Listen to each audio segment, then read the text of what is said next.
Assalamualaikum warahmatullahi wabarakatuh. Bismillahirrahmanirrahim. Bismillahilladzi la yadurru ma'asmihi syai'un fil ardi wala fis sama' wa huwas samiul alim. Baik, di sini saya akan menjelaskan tentang eh, perbedaan pembelajaran kurikulum K13 dengan kurikulum Merdeka. Oke, langsung ke pembahasan pertama. Di sini ada perbedaan model pengajaran kurikulum 13 dan kurikulum Merdeka. Yang pertama itu ada peran guru. Nah, yang pertama itu ada peran guru. Yang kedua ada fokus pembelajaran. Yang ketiga ada pendekatan pengajaran. Yang keempat ada fleksibilitas dalam pembelajaran. Jadi dari perbedaan model-model pengajaran itu ada 4 itu tadi yang memang itu menjadi pembeda dari model-model pengajaran di kurikulum 13 maupun kurikulum Merdeka.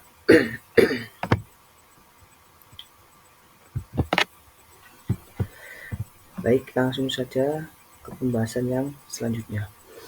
Di sini ada model pembelajaran kurikulum K13. Nah, di situ ada banyak sekali model-model pembelajaran di kurikulum tersebut. Yang pertama itu ada discovery learning.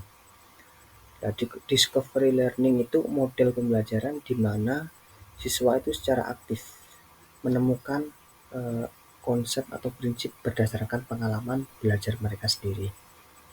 Yang kedua, project based learning atau PJBL, di mana pembelajaran tersebut siswa itu belajar melalui pembuatan proyek yang kompleks dan realistis. Kemudian yang ketiga ada problem based learning. Yang pertama ada project, yang ketiga ada problem. Jadi ada pembeda.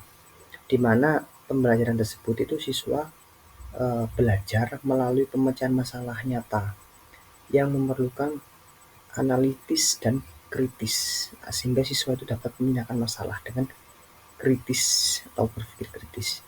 Yang keempat ada inquiry based learning.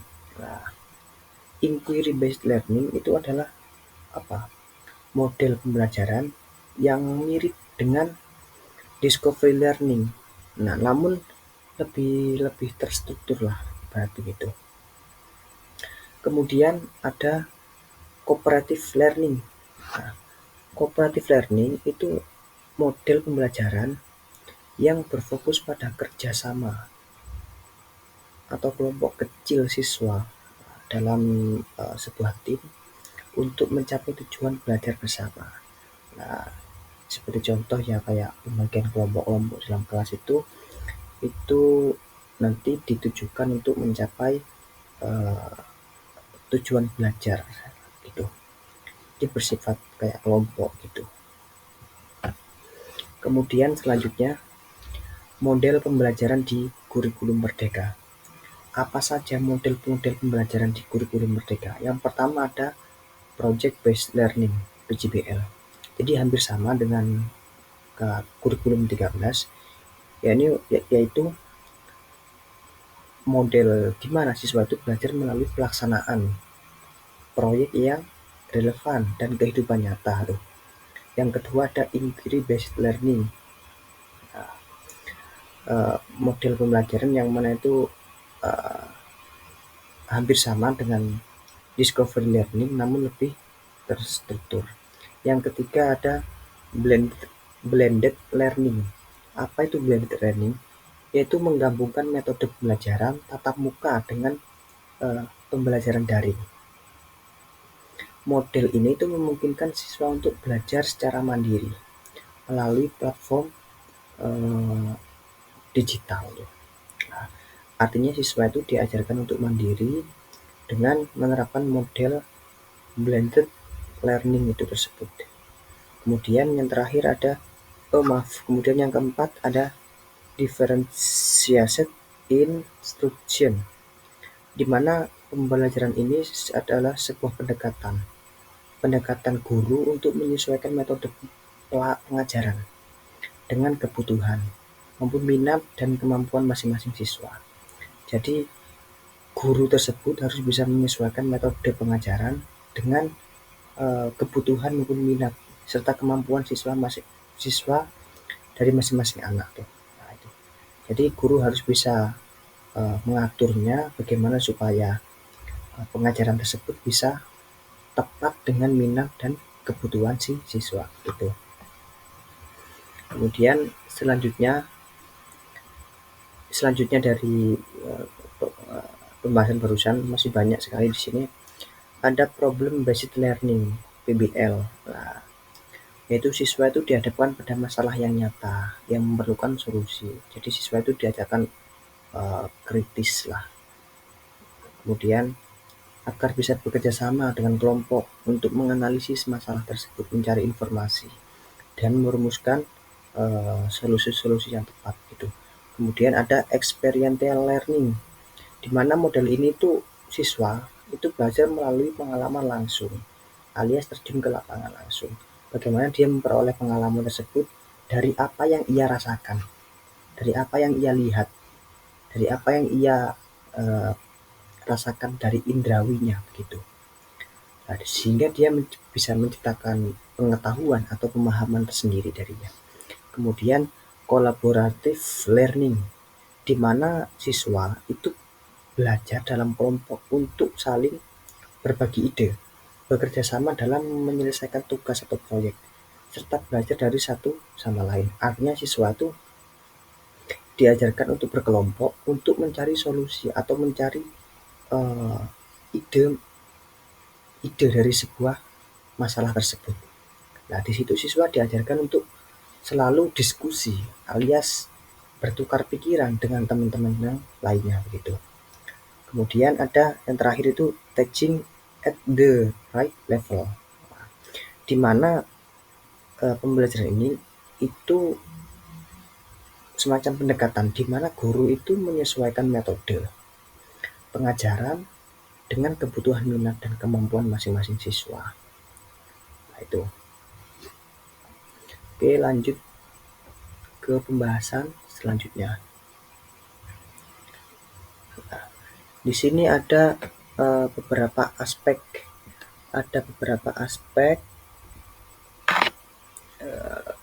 aspek utama di kurikulum K13. Yang pertama ada pendekatan ilmiah atau scientific approach. Yang kedua ada pengembangan kompetensi. Nah, yang ketiga ada pembelajaran berbasis kompetensi. Kemudian yang keempat ada penilaian autentik tuh. Yang keempat ada penilaian autentik. Yang kelima ada pembelajaran tematik terpadu. Jadi dari kelima tersebut saya akan menjelaskan satu persatu. Yang pertama ada pendekatan ilmiah, di mana pendekatan itu melibatkan 5 langkah utama, yakni mengamati. Jadi siswa yang pertama itu mengamati. Jadi siswa itu diajarkan untuk mengamati fenomena atau objek yang menjadi topik pembicaraan tuh. Nah, kemudian sesudah mengamati, dilatih lagi yang namanya menanya. Nah, kok bisa menanya? Nah, siswa itu diajarkan untuk mengajukan pertanyaan kritis. Dengan menanya, berarti dia kritis dengan apa yang dibahaskan oleh si pengajar begitu. Kemudian ada menalar. Nah, menalar siswa itu diajarkan untuk menganalisis hasil eksperimen dan menarik kesimpulan dari eksperimen tersebut. Kemudian ada yang namanya mengkomunikasikan tuh. Jadi siswa itu menyampaikan hasil pengamatan dan penalaran dalam bentuk presentasi maupun laporan. Itu. Kemudian yang terakhir itu ada tujuan. Jadi tujuannya itu untuk mengembangkan kemampuan berpikir kritis tuh, agar bisa dianalitis, kemudian bisa memahami materi pembelajaran tersebut. Kemudian yang kedua ada pengembangan kompetensi. Nah, pengembangan kompetensi tersendiri itu meliputi pengetahuan, keterampilan, maupun sikap. Jadi dari ketiga tersebut itu masuk dari pengembangan kompetensi. Nah, kemudian yang ketiga ada pembelajaran berbasis kompetensi, yaitu di mana siswa itu apa ya, diajarkan untuk uh, berfokus pada kompetensi inti itu. Siswa diajarkan pada kompetensi inti maupun kompetensi dasar yang harus dicapai oleh siswa. Nah, kompetensi inti itu dibagi menjadi 4 aspek. Nah, apa saja 4 aspek tersebut? Yang pertama ada uh, kompetensi inti yang berkaitan dengan sikap spiritual. Kemudian ada kompetensi inti yang bersikap sosial lah. Kemudian ada yang bersikap spiritual berkaitan dengan pengetahuan maupun keterampilan maupun yang berkaitan dengan pencapaian siswa secara menyeluruh tuh untuk mencapai aspek-aspek pengetahuan. Kemudian yang keempat itu ada penilaian autentik. Lah, apa itu penilaian autentik? Jadi penilaian autentik itu menekankan pentingnya penilaian yang mengukur seluruh aspek perkembangan siswa. Jadi tidak hanya melalui tes tertulis, namun penilaian itu dilakukan dengan cara lebih komprehensif. Lah, itu. Yang meliputi yang pertama ada penilaian sikap. Itu yang pertama. Di mana penilaian tentang nilai-nilai sosial dan spiritual siswa. Yang kedua ada penilaian keterampilan. Yang ketiga ada penilaian pengetahuan. Dan itu. Jadi ada itu.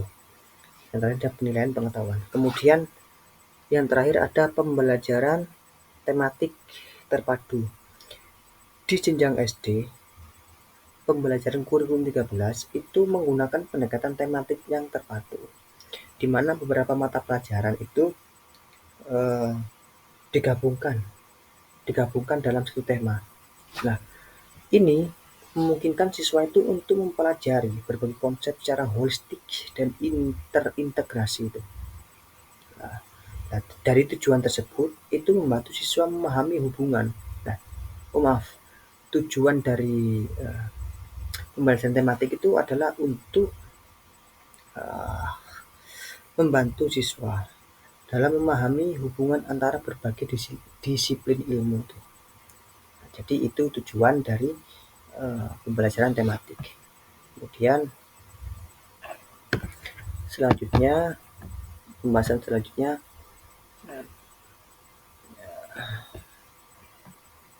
di sini juga ada pengembangan pendidikan karakter. Jadi masih banyak lagi, yaitu di mana sebuah perhatian besar yang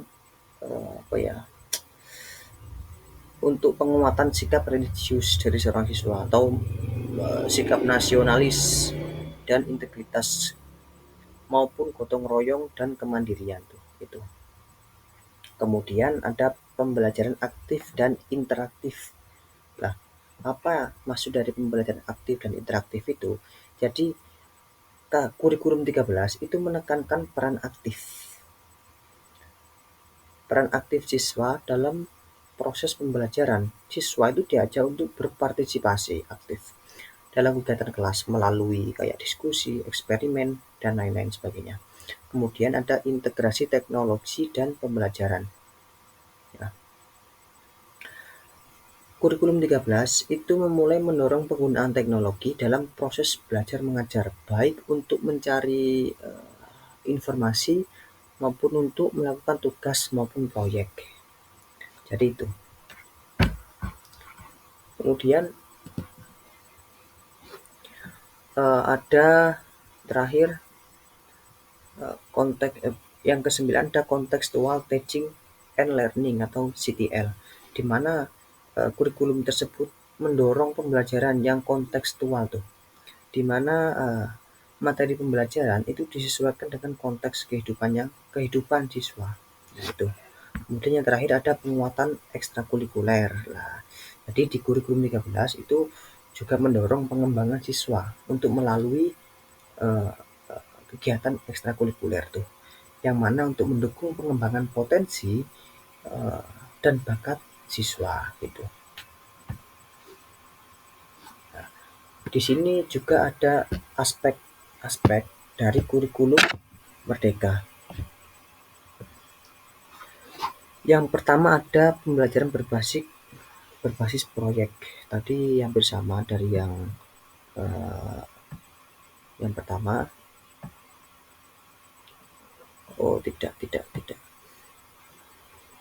Jadi pembelajaran berbasis proyek atau project based learning, yaitu di mana siswa itu belajar untuk mengerjakan proyek yang relevan dengan kehidupan nyata maupun lingkungan.